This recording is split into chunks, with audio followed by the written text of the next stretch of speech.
Hello students, welcome to Mac online lectures. आप देख रहे हो मेरे साथ थर्मोडायनामिक्स कोर्स के ऊपर लेक्चर्स। आज का टॉपिक बहुत इंपॉर्टेंट टॉपिक है, क्लॉजियस इनइक्वालिटी। क्लॉजियस इक्वालिटी नहीं, क्लॉजियस इनइक्वालिटी। उसकी स्टेटमेंट क्या है? It was given by Clausius, पहली तो बात ये है। और इसको second law for a cycle भी बोलते हैं, second law of thermodynamics for a cycle भी कहते हैं इसको, थर्मोडायनामिक साइकिल। तो सबसे पहले स्टेटमेंट देख लो और उसके बाद उसका प्रूफ आपको दिखाऊंगा दो पार्ट्स में, पार्ट ए और पार्ट बी में। बड़ा मजा आने वाला है, वीडियो के एंड तक बने रहिएगा। तो चलिए शुरुआत करते हैं। सबसे पहले देखो, cyclic integral of this term, कौन सी term? D Q by T. D bar मैंने लिखा है, आपको पता होना चाहिए अब ये सारी टर्म्स के बारे में, क्योंकि हम बहुत आगे बढ़ चुके हैं थर्मोडायनामिक्स में। सारे के सारे बेसिक्स मैंने आपके क्लियर किए हैं, फंडामेंटल्स क्लियर किए हैं। आप इसी वीडियो के नीचे डिस्क्रिप्शन बॉक्स में जाइए, पूरे कोर्स की प्लेलिस्ट का लिंक पड़ा है, वहां पे लेक्चर 1, 2, 3 सारे सीक्वेंस में आपको मिलेंगे। यहां पर डी बार क्यू का मतलब क्या है? Heat transfer. हीट ट्रांसफर एक पाथ फंक्शन है, पॉइंट फंक्शन नहीं है, इसलिए हम इसको डी बार से लिखते हैं, डी से नहीं लिखते, या डेल से लिखेंगे। इसको डिस्टिंग्विश किया है प्रॉपर्टी से, पॉइंट फंक्शन से, क्योंकि ये पाथ फंक्शन है। ठीक है जी, ये पहले बहुत बार बताया शुरू के लेक्चर्स में, सारा कुछ आपको पता होना चाहिए। तो डी बार क्यू एक टर्म है जिसका मतलब है हीट ट्रांसफर। हीट ट्रांसफर कितना हुआ और वो हीट ट्रांसफर कितने टेम्परेचर पे हुआ केल्विन स्केल में, वो नीचे रहा टी। तो ये हीट ट्रांसफर है, ये हीट ट्रांसफर कितने टेम्परेचर पे हुआ, वो ये टी नीचे रहा। आई बात समझ में? तो ये जो कुछ भी टर्म बनेगी आपके पास न्यूमेरिकली, ठीक है, तो cyclic integral of this term for a reversible cycle that will be zero. कब? रिवर्सिबल साइकिल के लिए। अगर आपके पास थर्मोडायनामिक साइकिल रिवर्सिबल है तो इसका साइक्लिक इंटीग्रल जीरो बनेगा, और अगर इरिवर्सिबल हुआ cycle, otherwise it is less than zero for an irreversible cycle. Cycle irreversible है तो आपके लिए ये वाली टर्म हमेशा लेस देन जीरो होगी, दैट मींस नेगेटिव होगी। अभी तो आपको ये काफी कॉम्प्लिकेटेड सा नजर आ रहा होगा, लेकिन इसकी एक्सप्लेनेशन इतनी मुश्किल नहीं है, क्योंकि आप मैक ऑनलाइन लेक्चर्स के ऊपर हो जहां एक एक चीज आपके दिमाग में बिठाई जाती है। तो चलिए शुरुआत करते हैं, इसका प्रूफ करके दिखाऊंगा। उससे पहले स्टेटमेंट को थोड़ा मैथमेटिकली समझ लो, क्योंकि अभी थोड़ा सा मुश्किल पड़ रहा होगा समझना। तो देखो मैंने क्या कहा, ठीक है, cyclic integral of this term, यानी ये वाली जो टर्म है ना डी क्यू, ठीक है, डी क्यू यानी डी बार क्यू मतलब हीट ट्रांसफर, और कितने टेम्परेचर पे हुआ वो टी। इस टर्म का आप साइक्लिक इंटीग्रल कर दो, साइक्लिक इंटीग्रल, ठीक है, किसी एक साइकिल के ऊपर, थर्मोडायनामिक साइकिल के ऊपर। वो कौन सा साइकिल है? रिवर्सिबल। अगर तो रिवर्सिबल साइकिल है तो इसकी वैल्यू क्या आएगी? इसकी वैल्यू आएगी जीरो। हम ऐसे भी कर सकते हैं, cyclic integral of this term will be zero अगर आपके पास रिवर्सिबल साइकिल है, रिवर्सिबल साइकिल। और अगर इरिवर्सिबल साइकिल है तो ये लेस देन जीरो होगा इरिवर्सिबल साइकिल के लिए। ठीक है जी, तो ये चीज पहले अच्छे से समझ लो आप, और उसके बाद में अब हम चलते हैं प्रूफ में। तो प्रूफ देने के लिए हमारे पास दो चीजें हैं, साइकिल रिवर्सिबल है या इरिवर्सिबल है, दोनों के लिए देखना पड़ेगा। तो चलिए शुरुआत करते हैं। सबसे पहले हम ले लेते हैं प्रूफ में कि हमारे पास मान लो जो साइकिल है वो रिवर्सिबल साइकिल है, रिवर्सिबल साइकिल। तो आइए रिवर्सिबल साइकिल के लिए प्रूव करते हैं अपनी क्लॉजियस इनइक्वालिटी को। ओके, देखो भाई, हमारे पास सपोज एक रिवर्सिबल इंजन है। रिवर्सिबल इंजन हमने क्यों लिया? क्योंकि हमारे पास रिवर्सिबल साइकिल है। तो रिवर्सिबल इंजन होने का मतलब ये है वो जिस भी थर्मोडायनामिक साइकिल के ऊपर चलता चला जा रहा है ना, वो रिवर्सिबल थर्मोडायनामिक साइकिल है। तो हमने कौन सा डिवाइस लिया फिर? रिवर्सिबल इंजन लिया, रिवर्सिबल इंजन। ठीक है जी। अब ये इंजन कैसे काम करता है, पिछली 5-7 वीडियोस उठा के लगातार देखो जरा इस लेक्चर के पीछे, तो हम यही सारा कुछ डिस्कस करते हुए आ रहे हैं। कोफिशिएंट ऑफ परफॉर्मेंस डिस्कस कर लिया, थर्मल एफिशिएंसी डिस्कस कर ली, रेफ्रिजरेटर, हीट पंप, इंजन, सब कुछ यही तो पढ़ते आ रहे हैं, सोर्स, सिंक। तो यहां पर आपको पता होना चाहिए दो रेजरवायर्स हमारे पास हैं, एक सोर्स एक सिंक, जिनके बीच में ये इंजन ऑपरेट कर रहा है। ठीक है ना, सोर्स और सिंक।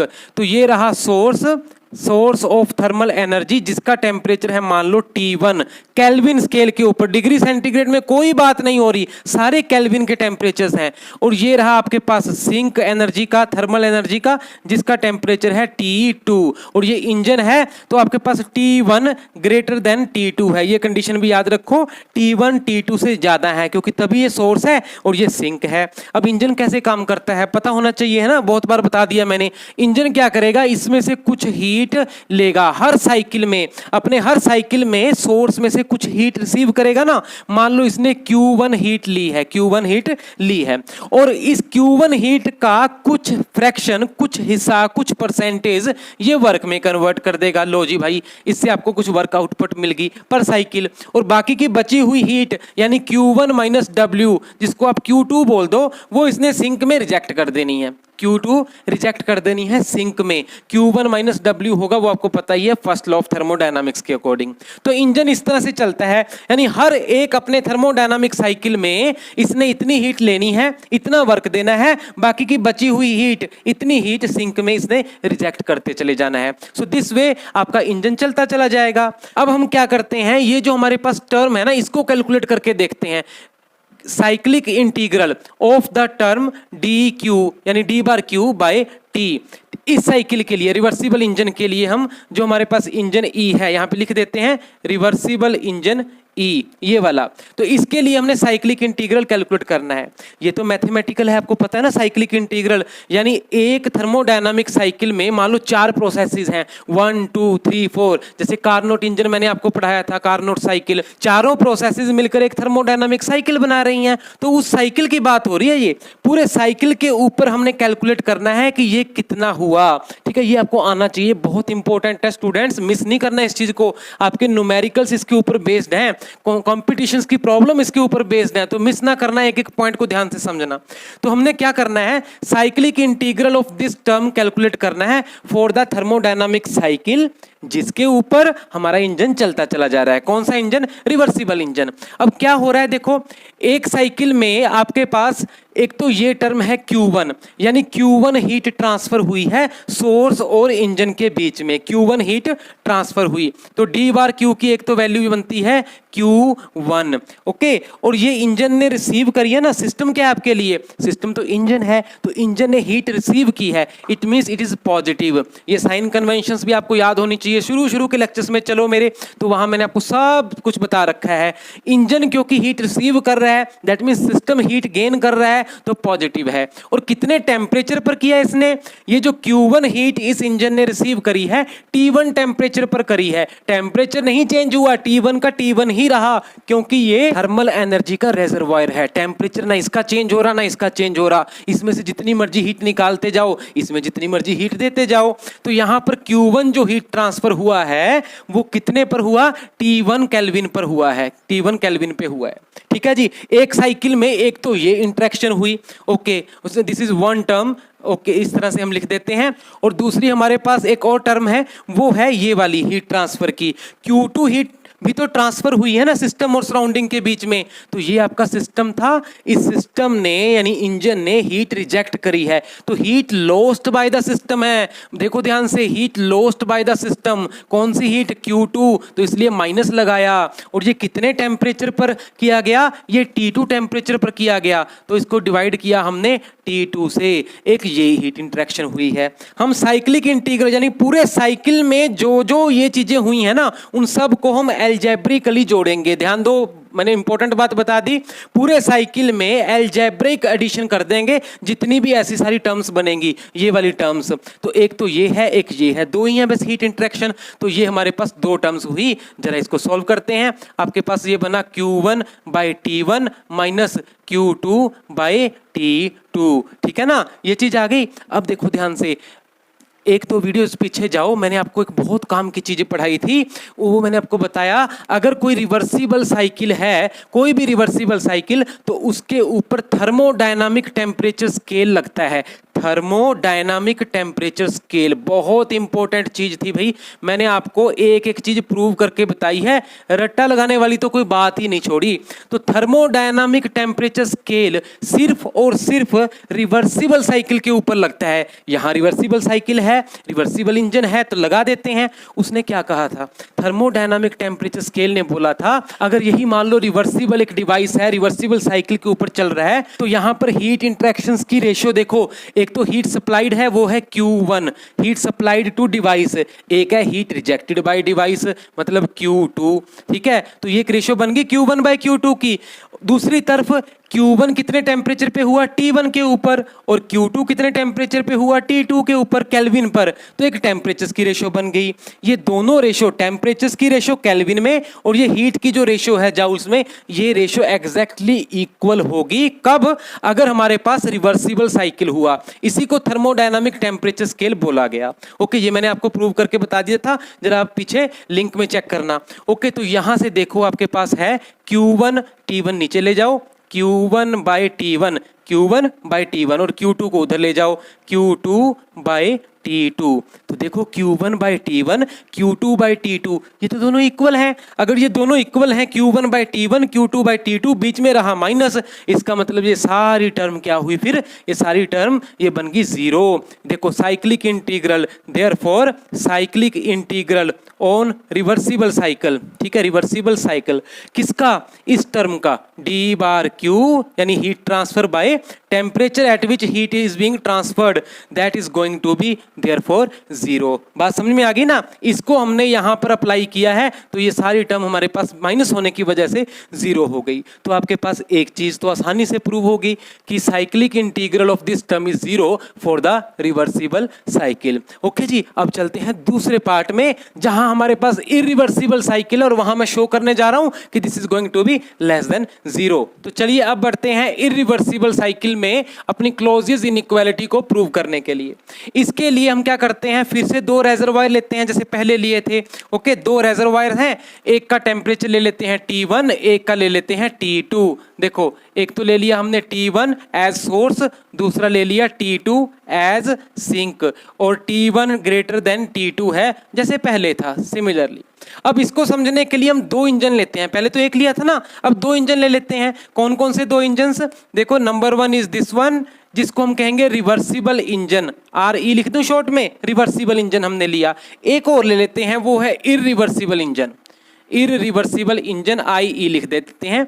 तो रिवर्सिबल इंजन और इरिवर्सिबल इंजन दोनों ही, ध्यान दो, दोनों ही T1 और T2, ये जो दो हमारे पास रेजर्वायर्स हैं, बस इनके बीच में ऑपरेट हो रहे हैं।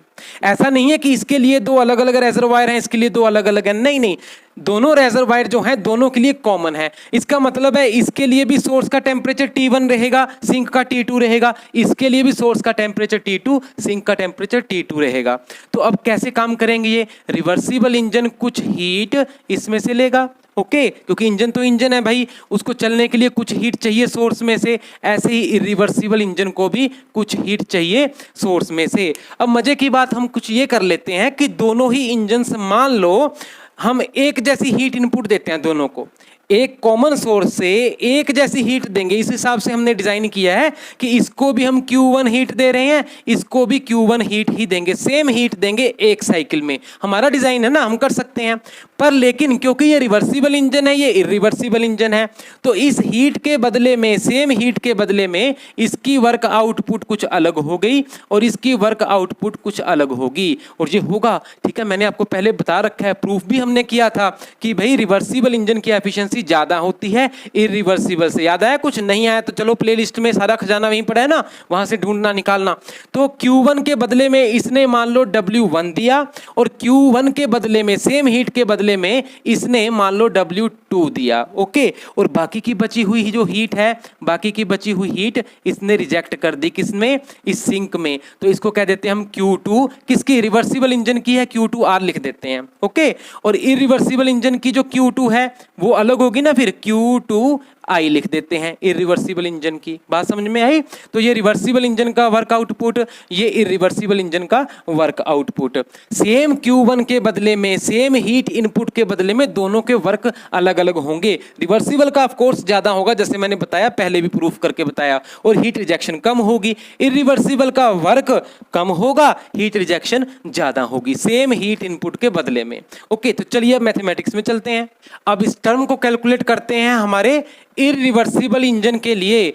इरिवर्सिबल इंजन जिस भी साइकिल के ऊपर चल रहा है, मतलब इरिवर्सिबल साइकिल के ऊपर चल रहा है, तो उसके लिए हम ये टर्म कैलकुलेट कर रहे हैं। ओके जी, ये किसके इक्वल आएगा फिर ध्यान से देखो। अब इसमें इरिवर्सिबल इंजन में एक तो ये हीट इंटरेक्शन है, एक ये है, तो दोनों ही टर्म्स आएंगी एक साइकिल के लिए। तो पहले Q1 हीट, जैसे पहले किया था ठीक वैसे ही पार्ट ए वाला, तो Q1 हीट हमने इस इंजन को दी, सिस्टम ने ली है ना, तो प्लस हो गया heat gained by the system at which temperature, at T1 temperature, तो Q1 बाय T1 एक टर्म तो ये हो गई। उसके बाद Q2I की भी हीट इंटरेक्शन है, एट विच टेम्परेचर T2, तो यहां हो गया Q2I बाय T2।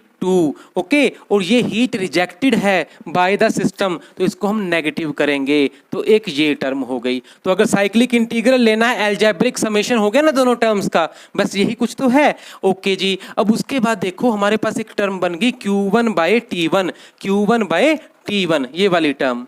अगर हम रिवर्सिबल इंजन के कॉन्टेक्स्ट में देखें तो यहां पर ध्यान से देखना, Q1 T1 रिवर्सिबल इंजन के लिए भी तो Q1 ही हीट ट्रांसफर है, जो हीट सप्लाइड है टू द इंजन, और वो T1 टेम्परेचर के ऊपर हुई है। अगर हम रिवर्सिबल इंजन के ऊपर थर्मोडायनामिक टेम्परेचर स्केल लगा दें, okay, from thermodynamic temperature scale जो पहले लगाया था, मैं थोड़ा एब्रीविएट करके लिख देता हूं, थर्मोडायनामिक टेम्परेचर स्केल, वैसे पूरा लिखते हैं, ऐसे लिखते नहीं है, for reversible engine, for reversible engine.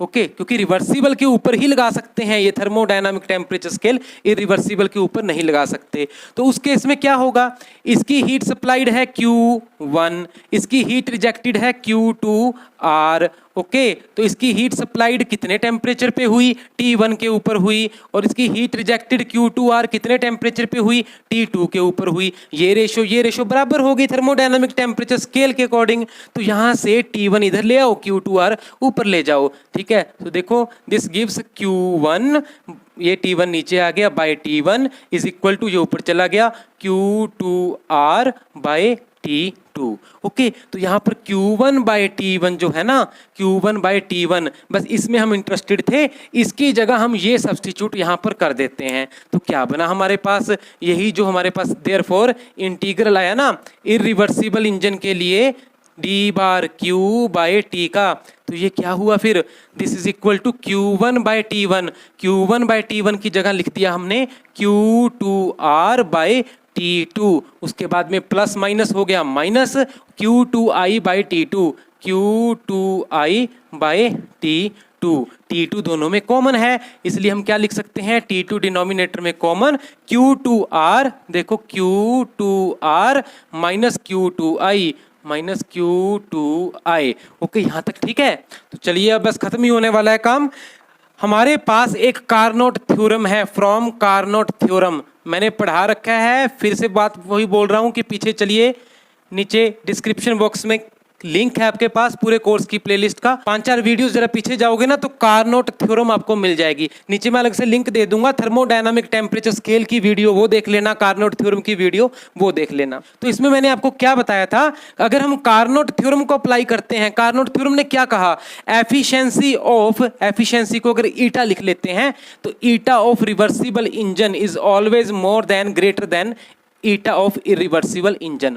Thermal efficiency की बात है ये, रिवर्सिबल इंजन की थर्मल एफिशिएंसी इरिवर्सिबल इंजन से हमेशा ज्यादा होगी। अगर दो इंजन है, एक रिवर्सिबल है एक इरिवर्सिबल है, दोनों ही सेम T1 T2 के बीच में काम कर रहे हैं जैसा कि यहाँ पर है, तो इसकी एफिशिएंसी ज्यादा होने वाली है, पक्की बात है, इसमें कोई दो राय नहीं, प्रूव भी करके बताया था, इसी को कार्नोट थ्योरम बोला गया। तो बस फिर प्रॉब्लम क्या है, इसको जरा थोड़ा सा समझो, यहाँ पे अप्लाई करो। एफिशिएंसी रिवर्सिबल इंजन की ज्यादा है। एफिशिएंसी का मतलब हुआ वर्क बाय हीट सप्लाइड। देखो एफिशिएंसी ऑफ इंजन क्या होता है, वर्क आउटपुट पर cycle by heat supplied, QS लिख देता हूं, QS।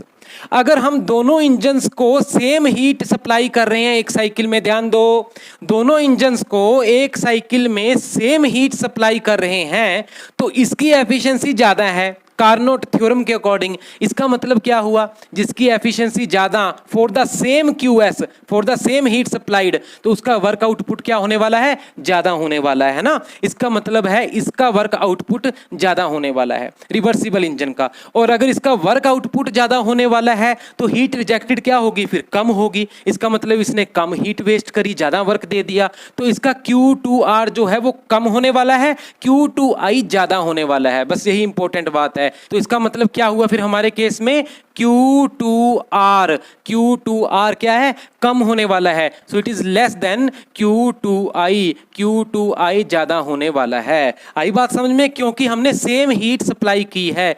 Q1 जो है हीट सप्लाइड जो है वो सेम है, QS is equal to Q1 is equal to Q1 लिख देना नीचे इन बोथ द केसेस। तो बस यहाँ पे क्लियर हो गया सब कुछ।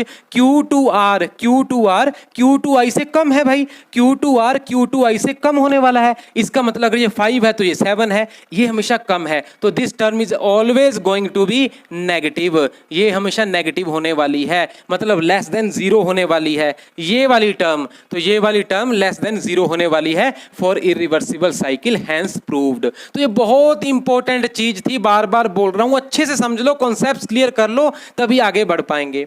तो मिलता हूं नेक्स्ट वीडियो में। Thank you very much, take care, good bye.